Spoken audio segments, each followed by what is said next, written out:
Salut, c'est Thomas. Aujourd'hui, on va parler de paris long terme et je vais t'expliquer pourquoi, selon moi, les paris long terme classiques sont démodés et ne vont pas disparaître parce que ça reste quand même un investissement intéressant. Mais selon ta vision des paris sportifs, je vais te montrer un investissement toujours avec des paris long terme qui sera peut-être beaucoup plus intéressant pour toi et qui correspondra donc plus à tes attentes et à ta façon de parier. Donc,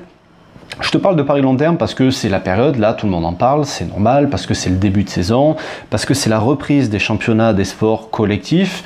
pour la majorité, et tu vas entendre parler de paris long terme, parce que c'est le moment où tu en as le plus, et parce que les tipsters qui proposent des paris long terme, qui te proposent, tu sais, des ROI à 30%, à 20%, des fois même à 40%, ils sont en train tous de s'agiter pour te proposer leurs services. Alors, je n'ai rien contre les tipsters paris long terme, je n'ai rien contre les paris long terme non plus, parce que je t'ai déjà dit à plusieurs reprises que ça pouvait être un investissement qui était très rentable.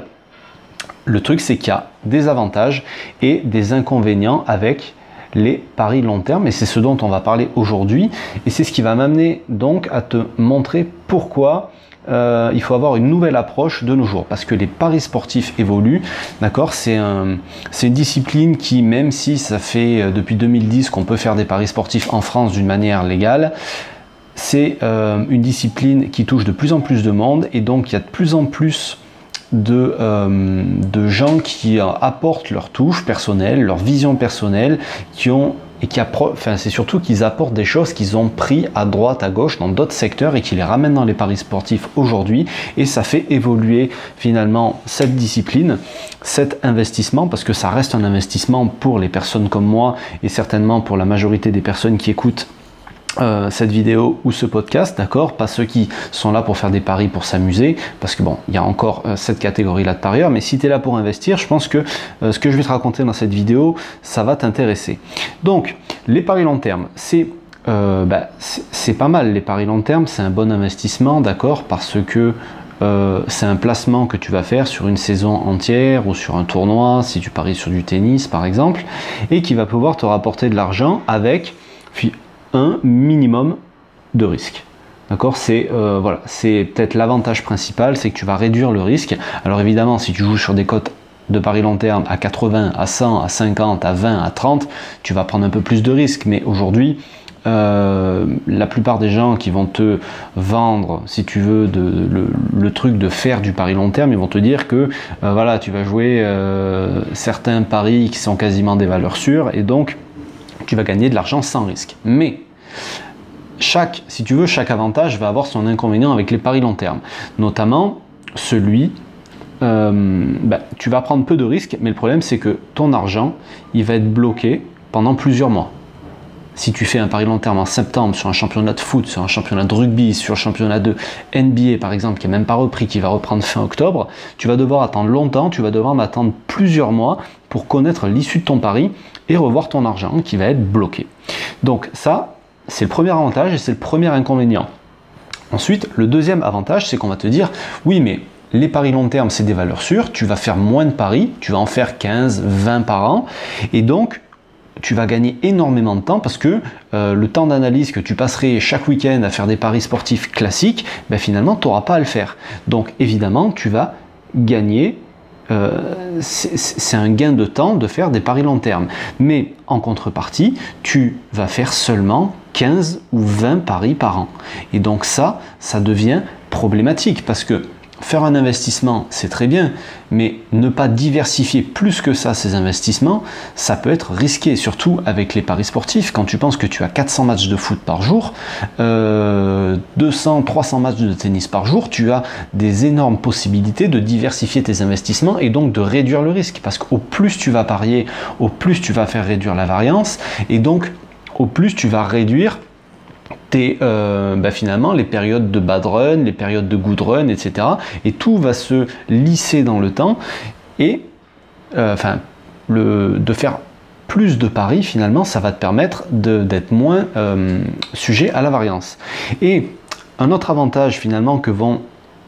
te présenter toutes les personnes qui te parlent de paris long terme, c'est que tu vas donc avoir peu de risques, tu vas pas y passer beaucoup de temps, tu vas jouer quasiment que des valeurs sûres, et tout ça va te permettre d'avoir un ROI ou un yield, parce que c'est la même chose. Et si certains ne sont pas d'accord, ils ont qu'à aller vérifier ce que ça veut dire, mais je te dis que c'est la même chose, le ROI et le yield. Ils vont te dire que tu vas avoir des ROI plus élevés qu'avec les paris sportifs classiques. Donc ça, c'est très bien, sauf que un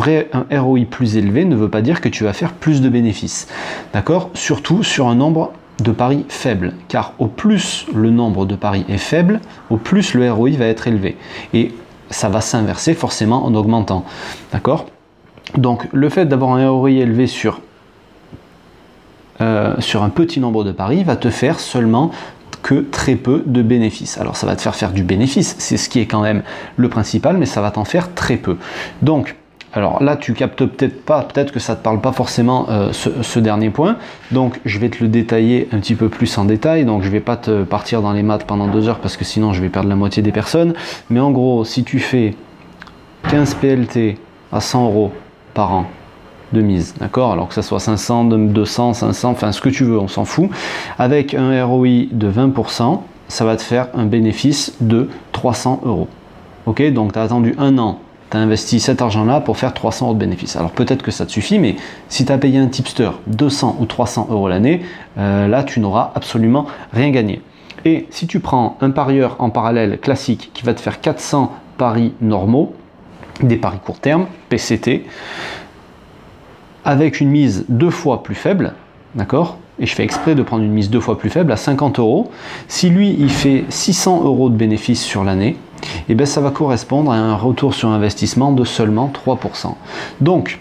dans un sens, tu vas avoir le mec qui fait des PLT, qui a 20% de ROI, et qui fait 300 € de bénéfice, et dans l'autre sens, tu vas avoir le mec qui fait 400 paris normaux, il va faire le double de bénéfice, il va faire 600 €, et pourtant, il aura un retour sur investissement qui sera 7 fois plus faible. Il va passer de 20% à 3%. Donc, c'est pour ça que je te dis que finalement, les paris long terme, c'est démodé, parce qu'aujourd'hui, avec le nombre de personnes qu'il y a dans les paris, avec le nombre de tipsters que tu peux trouver assez facilement, que ce soit sur des paris classiques, ou même sur des paris long terme si tu veux, mais le but, c'est des paris classiques, tu peux faire beaucoup plus de bénéfices et tu n'as pas besoin en plus d'avoir autant de réussite avec des paris classiques, parce que quand tu vas faire des paris classiques, en général la réussite elle va se situer entre 45 et on va dire 60% de réussite, mais si tu fais des paris long terme avec une cote moyenne à 1,30, il va te falloir du 80% de réussite pour être bénéficiaire. Donc effectivement tu vas prendre moins de risques, mais si ça se passe mal, tu vas le ressentir d'autant plus et c'est là que ça peut être risqué. Donc, moi ce que je veux te montrer aujourd'hui, la technique que j'ai découverte et qui va rendre complètement démodée l'ancienne façon de faire des paris long terme, et je le répète une nouvelle fois, c'est pas forcément une mauvaise technique, mais il faut soit un très gros capital et complètement dédié si tu veux vraiment faire des bénéfices avec, sinon tu gagneras pas d'argent. Alors que la technique que moi je vais te proposer, elle va autant correspondre, enfin convenir plutôt, c'est le terme plus approprié, aux petits capitaux, et elle va aussi convenir aux mecs qui étaient allergiques aux paris long terme, parce que tu vas pouvoir faire du volume avec des paris long terme. Avec la méthode que je vais te présenter, alors je ne vais pas te la présenter en détail aujourd'hui, je te la présenterai jeudi en détail, la méthode que je vais te montrer pour faire du volume avec les paris long terme, tu vas pouvoir faire, c'est toi qui vas choisir 200, 300, 400 paris long terme, même plus si tu veux, par an. Alors ça peut te paraître fou aujourd'hui d'entendre ça, de te dire que tu vas pouvoir faire autant de paris long terme par an, mais en fait ça va être une approche différente du pari long terme, comme tu le verras, et tu vas pouvoir en faire beaucoup plus. Donc, et des paris qui sont tout autant sécurisés et sur lesquels tu vas devoir attendre beaucoup moins longtemps pour avoir les résultats en plus. Et c'est là que c'est tout l'intérêt de la méthode. Donc si ça t'intéresse d'en savoir plus, je te propose qu'on se rejoigne, enfin qu'on se retrouve jeudi, donc au même endroit, YouTube, toutes les applis de podcast, après c'est toi qui vois. Donc si t'es pas abonné, je te suggère de t'abonner, comme ça tu recevras une notification au moment de la sortie de la prochaine vidéo. Et voilà, si tu veux recevoir aussi mes conseils par mail, je donne des conseils supplémentaires par mail chaque semaine. Tu peux, je te mettrai le lien aussi en dessous de la vidéo ou du podcast. Tu auras voilà, juste à inscrire ton mail dans le petit formulaire et tu recevras tout ça. Voilà, donc c'est ce dont je voulais c'est ce que je voulais te présenter aujourd'hui. Je voulais vraiment te montrer que le fait de côtoyer des parieurs, le fait d'essayer de se creuser la tête toujours pour amener quelque chose de nouveau dans les paris sportifs, ça m'a permis de découvrir donc une nouvelle façon de faire des paris long terme et qui va permettre quasiment d'oublier, si tu veux, l'ancienne façon d'en faire. Donc, on se retrouve jeudi pour parler de tout ça. Sur ce, je te laisse, je te dis une bonne journée, à bientôt.